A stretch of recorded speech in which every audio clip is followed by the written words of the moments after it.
राध्या पर चोरी करवाने का इल्जाम लगाकर दादी राध्या को फंसाने में हुई कामयाब, अपना पैर टूटने का झूठा इल्जाम लगाई। राध्या पर फिर प्रथम के पिता ओमकार हुए। राध्या पर बहुत ज्यादा गुस्सा, लेकिन उर्मी की एक गलती से सभी चोर पकड़े गए और प्रथम उन सभी चोरों को सिखाया सबक। राध्या लेकर आई दादी और घर में चोरी करने आए चोरों का सारा सच। जी हाँ दोस्तों, आप सभी के फेवरेट सीरियल मन अति सुंदर में आज की कहानी में आने वाला है एक ऐसा ट्विस्ट जिसे देखकर आपके होश उड़ जाएंगे। आगे आप देखेंगे कि रात का समय था। मित्तल हाउस में हर कोई गहरी नींद में था। तभी अचानक राधा की नींद टूट जाती है। उसे ऐसा महसूस होता है जैसे किसी ने धीरे से दरवाजा खोला हो। वह उठकर बाहर जाती है और देखती है कि ड्राइंग रूम की लाइट बंद है, लेकिन पर्दे के पीछे कोई हलचल है। राध्या को शक होता है। वह धीरे से पास जाती है और तभी उसे किसी की परछाई दिखाई देती है। कोई घर में चोरी कर रहा था। एक नहीं बल्कि 3 आदमी टॉर्च की लाइट दिखी। राध्या घबराती नहीं बल्कि तुरंत एक डंडा उठाकर चुपचाप आगे बढ़ती है। वह सोचती है अगर मैंने आवाज की तो ये भाग जाएगा, लेकिन तभी वह गलती से किसी के पैर से टकरा जाती है और जैसे ही वह डंडा उठाकर हमला करती है, सामने आती है दादी। दादी जोर से चीख पड़ती है, अरे बचाओ, राध्या ने मुझ पर हमला किया। पूरा घर शोर से गूंज उठता है। ओमकार, प्रथम और बाकी सभी लोग बाहर आ जाते हैं। दादी सिर पकड़कर बैठ जाती है। उनके माथे से थोड़ा खून बह रहा होता है। ओमकार गुस्से में चिल्लाते हैं, राध्या, तुम्हें शर्म नहीं आई? माँ पर हाथ उठा दिया। राध्या रोते हुए कहती है, नहीं पिताजी, मैं तो समझी थी कोई चोर है। मैंने तो बस बचाव में।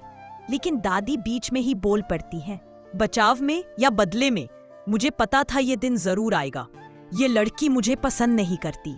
अब मौका मिलते ही मुझ पर हमला कर दिया। पूरा परिवार राध्या को घूरने लगता है। माहौल एकदम भारी हो जाता है। राध्या सिसकते हुए बोलती है, मैंने कुछ नहीं किया। सच में उस समय चोर था घर में, लेकिन किसी ने राध्या की बात पर ध्यान नहीं दिया।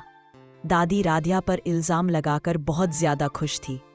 फिर सच का तूफान अगले दिन फटता है, जब घर के सीसीटीवी कैमरे का फुटेज निकलवाया जाता है। सबकी आंखें फटी की फटी रह जाती हैं।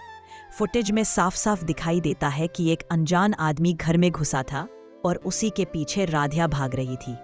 वह अनजान आदमी अपने ऊपर कंबल ओढ़कर हाथ में टॉर्च लेकर आए थे। प्रथम गुस्से और हैरानी में दादी की ओर मुड़ता है। दादी, यह क्या है? आपने तो कहा था कोई नहीं आया। दादी का चेहरा सफेद पड़ जाता है। उर्मी और बाकी लोग भी सकपका जाते हैं। अब सच्चाई सबके सामने थी।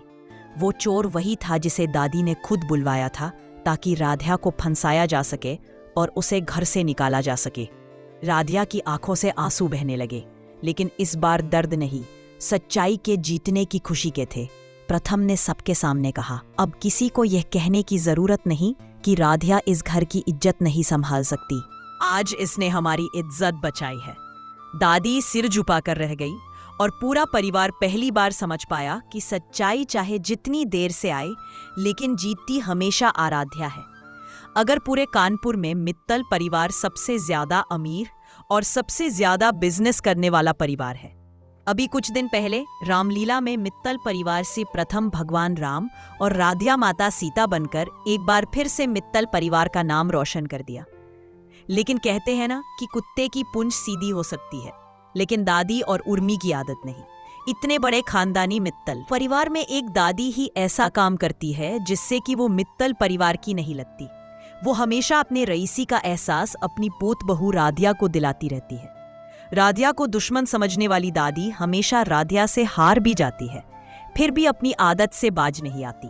खैर, आप लोगों को क्या लगता है? अपनी राय इसी वीडियो के कमेंट बॉक्स में लिखकर हमें बताइए। राध्या पर चोरी करवाने का इल्जाम लगाकर दादी राध्या को फंसाने में हुई कामयाब, अपना पैर टूटने का झूठा इल्जाम लगाई। राध्या पर फिर प्रथम के पिता ओमकार हुए। राध्या पर बहुत ज्यादा गुस्सा।